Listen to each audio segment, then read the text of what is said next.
Blast off, blast off, blast off. Blast off, blast off, blast off. Welcome to the first episode of Changing the Narrative.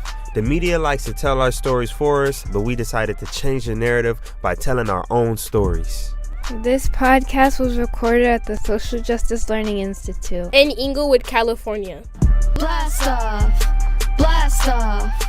Blast off, blast off, blast off. I'm Jimmy Neutron, in my brain, constellations ain't the same. Okay. Everybody want the fame, I'm just doing my own thing. Spraying like a paint. Inguibani. Who are you? I am Zeno, the son of Herut, the creator of the stars and the wind, the follower of Ishtar, the friend of Ma'at. I am love, I am resilience, I am hope. I am the student, I am the warrior, I am the healer, I am the collector, the teacher, the follower, the lover, and the fighter. I am the truth. Like, yeah, it's really me, it's gonna be me, going hard like Rocky. Yeah, they see me with the keys, yeah, they see me with the My name is Marcus Pickens. Do you know what an urban entrepreneur is, or as I would like to call it, urban go-getter is? Urban entrepreneurs use the perfect blend of book smarts and street smarts to start and run successful businesses. Book smarts that they either learn from school, books, seminars, and online content, and street smarts, which comes from navigating through the pressures of surviving in their community and learning to read people and situations for possible threats. In Los Angeles County, the African American household spent $13.3 billion. But yet, did you know that according to the Census Bureau in 2017, out of 10 million businesses in Los Angeles, 600,000 of those businesses were minority owned. And just 81,000 of those businesses were black owned, according to the Los Angeles County for Economic Development. Communities of color suffer because of the lack of black owned businesses. Therefore, black people in these communities don't have access to quality employment. Just based on psychology, people tend to resonate with other people that look like them quicker than they would someone who doesn't. Translating this to the business realm, people will rather put people that look like them in higher places because of these reasons. So the chances of a black person getting a high quality position in a white or Hispanic owned company are significantly lower if it were a black owned business. I went and interviewed people from urban communities, and here's what they had to say. Go to any corner, any block, the first thing you see is a liquor store, and, black people aren't the owners. The next thing you see will be a McDonald's, and we all know black people don't own those. And then just going from there, you maybe get a mom and pop shop every couple of miles, but you definitely don't see enough black-owned business. The type of opportunities that you never find in urban communities. You usually have to network in other communities to find quality employment. Quality employment usually arises from businesses that have good traction or that are scaling. Those businesses aren't in urban communities like Compton, Watts, South LA, etc.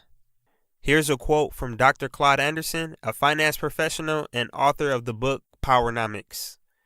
The lifespan of $1 in the Asian community is 28 days. In the Jewish community, the lifespan of $1 is 19 days. The lifespan of $1 in the African American community is approximately 6 hours. What does this mean? With the circulation of money, $1 spent is $1 earned. Money a person loses is money a business gains. In these other communities, they practice what we call group economics, which means that the people in the community support the businesses owned and ran by other people from that community. This is how the lifespan of $1 in Asian and Jewish communities lasts so long, and also so short in African American communities. This in turn translates to the wealth of the community and the resources that the community is able to provide to its members. These resources include quality employment opportunities, improved quality of housing, and, in general, better communities. There are a number of factors why people don't start businesses. People usually don't believe that they can because they feel they don't have the necessary resources like capital, skill, and education. Here's what some people said in these communities. People in minority communities feel like in order to be a businessman or a businesswoman, you got to do all these years of college, and you have very few minorities that go to secondary education institutes. So if we just, educate more minorities, I think more minorities would be able to, start businesses. Right, a lot of people don't know where to start, when to start, if they can start, how much money it'll take. A lot of people, in our community, credit are bad, so they already know that the bank won't give them a loan, so they're afraid to take the necessary step. And then building credit takes so long, so by the time their credit do get built, they're not having that same momentum or that drive that they may have had years ago. And then guidance, in order to learn something new, you need somebody to teach you and go through it yourself, so we don't grow up seeing many of our fathers owning businesses. We're usually the working class. Like we go, we wake up and go to work and work for someone else. So we're not used to those leadership roles in the community. Questcutz got started when I pitched the concept to my cousin, and he thought it was a really good idea. He would call me like every other day for updates. Once that happened, I was motivated to follow through, and I got started with my business. Upon getting started, I started to learn more and more about business every day. It was like an obsession. I would watch hours of YouTube content from other successful entrepreneurs. I would read business books, and I would go to business seminar. I went to literally every business seminar in LA. If it had something to do with business, I was there. Doing this not only enhanced my business knowledge greatly, but it also helped me to expand my network. I started to run into people who either wanted to partner with me or could give me some great advice on certain aspects of my business that actually turned out to be useful and even propel my business forward. With this formula, I eventually grew my business from concept to service, and now my Questcutz app is set to launch soon, starting with about 40 barbers and 40 hairstylists in Los Angeles and growing from there. I started Questcutz because of the disadvantages that I faced and people in my community and that look like me faced on a day-to-day basis. Not only did I want to create a business that had a high earning potential and that could be a building block for building my own legacy, but I also wanted to prove to my community that you can get started with huge concepts and ideas on pure desire. You can learn everything you need to learn along the way and can self-educate yourself with business using books and internet content. No institution and no one individual can define you except for you. Business knowledge is everywhere. You just have to seek it. I wanted to prove to the world that a young black man from an underprivileged community can be the owner and creator of a big tech startup business no matter the circumstances.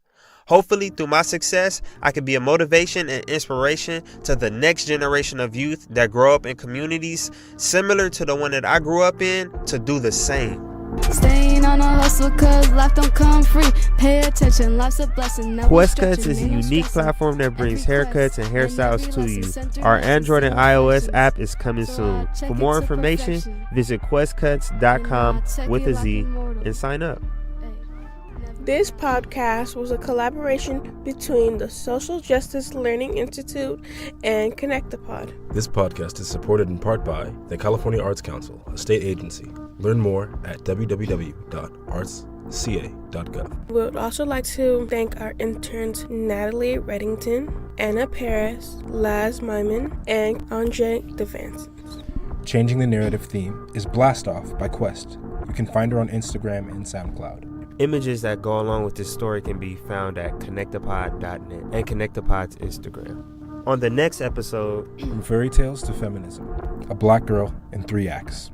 I'm Jonathan Zeno. And I'm Marcus Pickens. Thank you guys so much for listening.